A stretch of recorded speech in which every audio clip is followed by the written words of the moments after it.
Tanah Garam.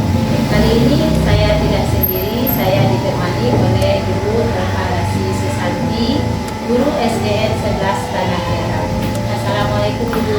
Waalaikumsalam warahmatullahi wabarakatuh. Bagaimana kabarnya hari ini Ibu? Alhamdulillah sehat.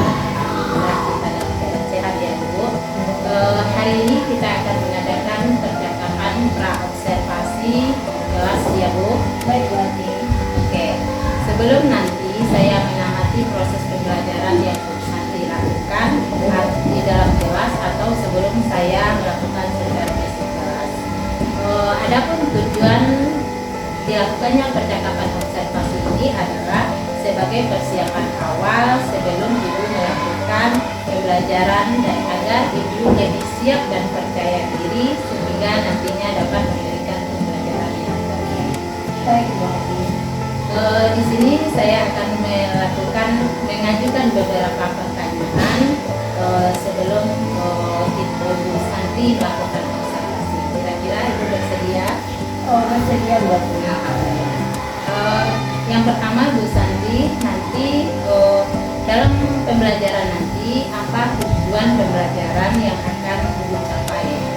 Dalam pembelajaran ini saya sampaikan ini ada tujuannya dua ya Bu Ati. Yang pertama agar siswa mampu atau dapat mengidentifikasi nilai tempat suatu bilangan.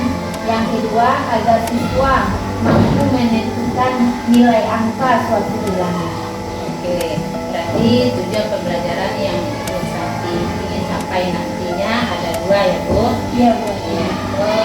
Kira-kira Ibu apa area pengembangan yang bisa Ibu capai dalam pembelajaran nanti? Dalam pembelajaran ini saya ada dua area pengembangan. Yang pertama pengetahuan dan kedua keterampilan.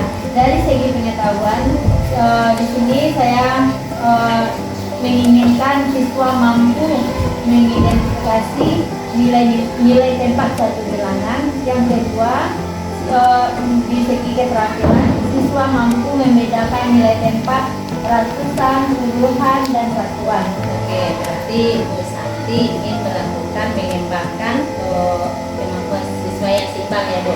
Ada pengetahuan dan juga keterampilan. Iya Bu Ati. Kira-kira Ibu strategi apa yang Ibu persiapkan agar tujuan pembelajaran tersebut dapat tercapai? Dalam pembelajaran ini saya menggunakan strategi PBL. Iya, PBL. Berarti Ibu akan mengawali dengan permasalahan ya Ibu. Iya. Kemudian tentu nantinya Ibu dengan melakukan pembelajaran sesuai singkat-singkatnya ya Ibu. Kemudian kira-kira metode apa yang akan Ibu gunakan dalam pembelajaran? Di pembelajaran ini saya menggunakan metode diskusi dan tanya jawab. Diskusi dan tanya jawab. Kemudian untuk media Ibu? Media yang saya gunakan saya menggunakan PPT dan video pembelajaran. Oke, berarti Bu Santi sudah menggunakan media pembelajaran yang berbasis IT ya Ibu. Oke. Kira-kira Ibu kapan Ibu akan melaksanakan pembelajaran tersebut? Insya Allah kalau tidak ada kendala pembelajaran ini kan saya lakukan hari Rabu depan ini. Oke, hari Rabu ya Bu. Berarti kita akan bertemu di hari Rabu depan ya Bu di kelas Ibu dalam melakukan observasi. Saya akan mengamati Ibu mengajar yang nanti pembelajarannya matematik ya Bu. Iya, iya Bu. Oke. Setelah Ibu mengajar, nanti kita akan melakukan percakapan ya Bu. Baik Ibu, terima kasih atas waktunya dan terima kasih Ibu telah bersedia berbincang-bincang dengan saya pada percakapan pra-observasi. Sampai ketemu hari Rabu depan dalam rangka pasca observasi. Terima kasih Bu. Assalamualaikum warahmatullahi wabarakatuh. Baik, demikian percakapan kali ini. Sampai bertemu dalam kegiatan observasi dan pasca observasi. Assalamualaikum warahmatullahi wabarakatuh.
kembali pada percakapan pasca observasi dengan saya Rahmiwati, CGP Angkatan 11 dari SDN 11 Tanah Garam. Di sini saya masih ditemani oleh Ibu Elvarasi Susanti sebagai guru yang diobservasi pada kegiatan observasi supervisi akademik. Dan saya juga ditemani oleh Bapak Ifdalus Sabri sebagai pengajar praktik pada pendidikan guru penggerak Angkatan 11. Assalamualaikum Pak If. Assalamualaikum Bu Santi. Waalaikumsalam Bu Ati. Bagaimana kabarnya Bapak? Alhamdulillah sehat. Ya Ibu. Alhamdulillah sehat. Alhamdulillah kita dalam keadaan sehat. Baik Bu, di percakapan pasca observasi ini saya akan memberikan pertanyaan-pertanyaan terkait dengan jalannya proses observasi kelas yang telah Ibu lakukan. Apakah Ibu bersedia? Bersedia Bu. Terima kasih. Adapun percakapan pasca observasi ini dilakukan dengan tujuan untuk mengevaluasi proses pembelajaran yang telah Ibu lakukan kebetulan pada hari Rabu kemarin ya Ibu. Iya Bu. Untuk pertanyaan pertama Ibu, bagaimana perasaan Ibu terkait dengan jalannya kegiatan observasi yang telah berlangsung? Perasaan saya alhamdulillah ya Bu, senang. Saya melihat anak-anak belajar begitu antusias dan sangat semangatnya, sehingga apa tujuan dari pembelajaran itu sudah tercapai. Alhamdulillah, berarti anak-anak bisa mengikuti pembelajaran dengan gembira ya? Iya, alhamdulillah. Oke, bisa diceritakan kembali Ibu tentang area pengembangan yang hendak Ibu capai dalam pembelajaran kemarin? Area pengembangan yang ingin saya capai pada pembelajaran kemarin itu ada dua Bu. Yang pertama dari segi pengetahuan dan segi keterampilan. Yang dimana segi pengetahuan yaitu saya ingin menggali bagaimana anak itu bisa di sini bisa dimana dan keterampilannya dimana siswa mampu membaca bilangan, mampu membaca suatu bilangan dengan nilai tempat dengan suatu nilai tempat dengan suatu. Oke, berarti kemarin Ibu area pengembangannya ada dua, Iya. pengetahuan dan keterampilan. Kira-kira Ibu dari kegiatan yang telah Ibu lakukan mana yang sudah baik? Dari kegiatan yang sudah saya lakukan, dari segi pengetahuan anak-anak itu sendiri sudah mampu untuk menentukan nilai tempat suatu bilangan tersebut, dan sehingga dia juga mampu membedakan antara nilai tempat dan nilai bilangan itu tersebut. Oke, berarti Ibu merasa tujuannya sudah tercapai ya Ibu, anak-anak sudah bisa menentukan nilai tempat suatu. Iya, alhamdulillah. Alhamdulillah. Kemudian Ibu, kira-kira adakah yang perlu diperbaiki dari kegiatan pembelajaran yang telah Ibu lakukan? Kendala yang saya rasakan masih ada beberapa siswa kurang aktif atau pasif Bu, di mana mereka pada usia ini, pada saya sendiri saya mengajar di kelas 2, tapi masa mereka itu dalam masa bermain. Jadi anak-anak ada beberapa anak-anak yang kurang aktif dalam pembelajaran ini. Berarti yang perlu diperbaiki itu dalam proses pembelajaran tentang keaktifan siswa. Iya. Mana kelas 2 itu masa transisi ya Iya. Ibu. Jadi lebih banyak menyukai kegiatan-kegiatan yang menyangkut dengan permainan. Berikut Ibu, kira-kira mengapa anak-anak kita ini bisa kurang aktif dalam pembelajaran? Selain dari tadi anak masa transisi, kira-kira apa lagi yang menyebabkan anak kita ini kurang aktif? Di sini saya bisa lebih melihat media yang saya gunakan kurang bersemangat bagi mereka. Di sini saya ingin menggali lagi itu bagaimana anak-anak ini belajar sambil bermain. Itu akan mencari lagi media-media yang lebih mereka sukai. Oke, jadi hal itu terjadi akibat mungkin karena tarian itu belum bervariasi ya Iya. Bu. Kemudian kira-kira Ibu apalagi yang menyebabkan anak ini kurang aktif selain penggunaan media yang kurang bervariasi, Bu? Kurang semangat gitu, Bu.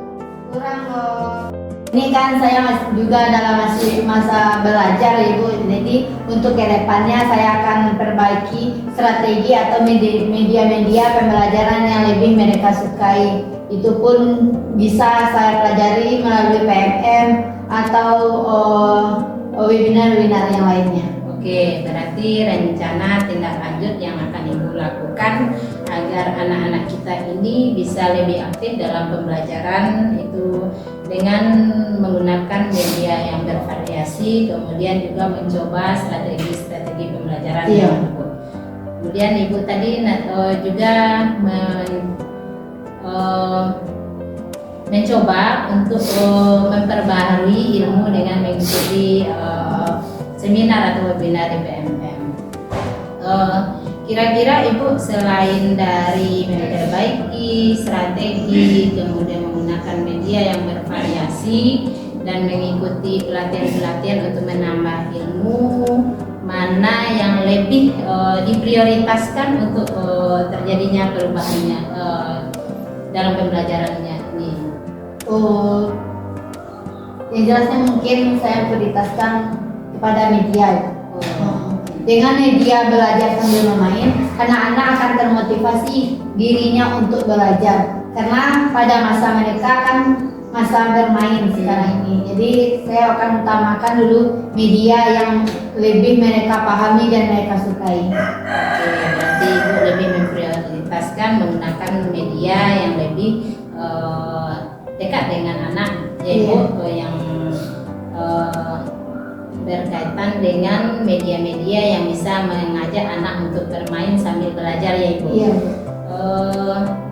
Kira-kira Ibu dari rencana yang telah disusun tadi, tingkat keberhasilannya ke depan kira-kira seberapa persen itu Ibu pengaruhnya terhadap pembelajarannya akan datang? Kalau sekarang pembelajaran yang kemarin, kalau saya menilai baru 80% yang sudah tercapai. Oke, 80%. Jadi keinginan Ibu dengan adanya rencana-rencana perbaikan tadi, Ibu ingin mencapai target berapa persen? 100% Bu. Luar biasa sebenarnya. Mudah-mudahan apa yang Ibu rencanakan itu dapat terrealisasi dengan baik. Amin. Amin. Kira-kira kapan Ibu akan memulai melakukan perubahan tersebut? Perubahan ini akan saya lakukan kalau bisa secepatnya, Ibu. Paling lambat Senin depan sudah saya terapkan dan saya gunakan media pembelajaran yang lebih mereka senangi. Luar biasa sekali Ibu, semangat dari guru yang mau berubah untuk kedepannya anak-anak kita lebih baik lagi. Kemudian Ibu untuk aktivitas pengembangan diri, Ibu akan melakukan aktivitas apa nantinya supaya kita bisa memperbaiki pembelajaran baik dari segi media ataupun strategi.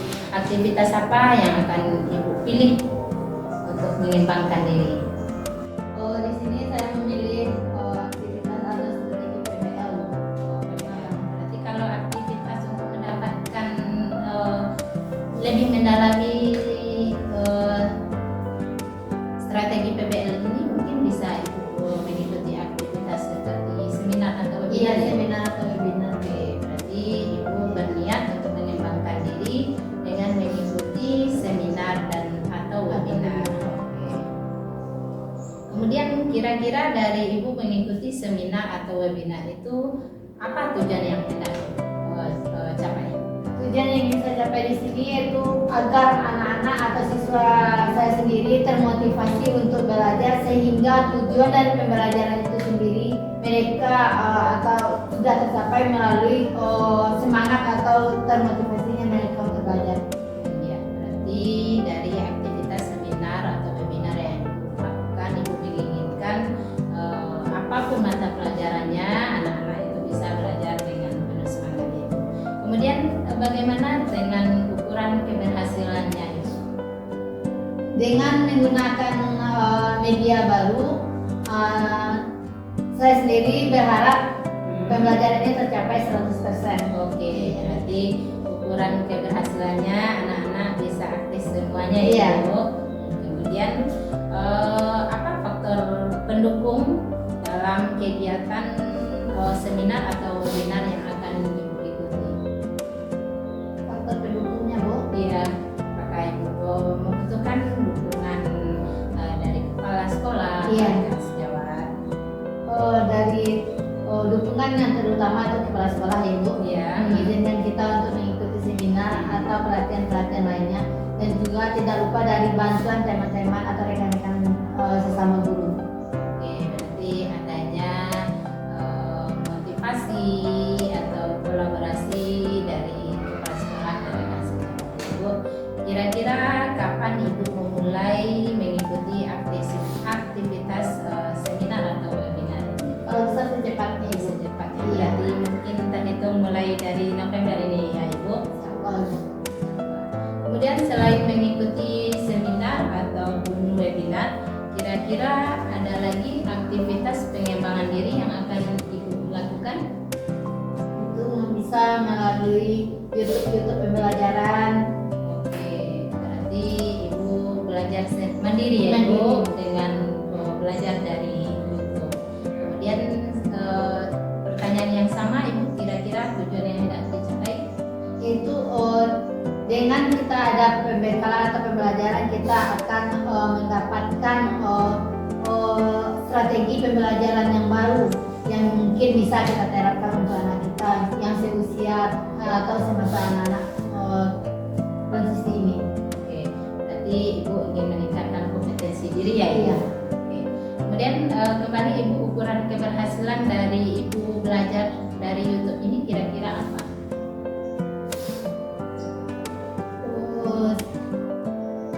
Ya berharap juga Ibu, Ya. mungkin bisa sebisanya 80% lah Ibu. Oke, berarti Ibu berharap dari belajar YouTube ini bisa menerapkannya di kelas ya Ibu. Kemudian kalau untuk belajar dari YouTube ini dukungan faktor pendukung apa yang Ibu inginkan? Itu waktu, Oke, waktu dan medianya. Oh, berarti pendukungnya Ibu membutuhkan waktu yang cukup, kemudian mungkin juga perlu adanya paket ya Ibu, karena kita Iya. menggunakan jaringan internet. Kemudian waktu yang kapan kira-kira Ibu akan mulai belajar dari YouTube ini? Kalau waktunya secepatnya Ibu, tapi kalau untuk kita bisa memanfaatkan waktu singkat untuk belajar. Oke, berarti sama ya Ibu, Ibu akan berusaha melakukan pengembangan diri secepat mungkin bisa dimulai dari bulan ini ya Ibu. Iya. Lagi Bu Santi? Mungkin cukup sekali itu. Berarti Bu Santi memilih 4 kegiatan untuk melakukan pengembangan diri. Baik Ibu, terima kasih atas jawaban-jawabannya. Mudah-mudahan apa yang telah Ibu rencanakan dapat cepat terrealisasi. Terakhir Ibu Santi, kira-kira apa yang Ibu rasakan pada percakapan pasca observasi ini? Yang saya rasakan setelah adanya pasca observasi ini, saya merasa senang Bu. Melalui kegiatan ini saya bisa menemukan ilmu-ilmu atau gagasan-gagasan yang saya hadapi atau yang terkendala dalam proses pembelajaran saya sendiri. Dengan adanya observasi ini, saya bisa menggali ilmu kembali, bisa berbagi, bisa menemukan ide-ide bagaimana proses pembelajaran saya ke depannya. Alhamdulillah, Bu Santi merasa senang karena dari percakapan kita ini Bu Santi bisa menemukan ide-ide atau solusi dalam mengatasi permasalahan dalam pembelajaran. Selesai sudah rangkaian observasi akademik observasi supervisi akademik dilakukan, mulai dari percakapan, pra-observasi, observasi kelas, dan pasca observasi. Saya ucapkan terima kasih kepada Bapak If dan Ibu Santi. Saya akhiri. Assalamualaikum warahmatullahi wabarakatuh.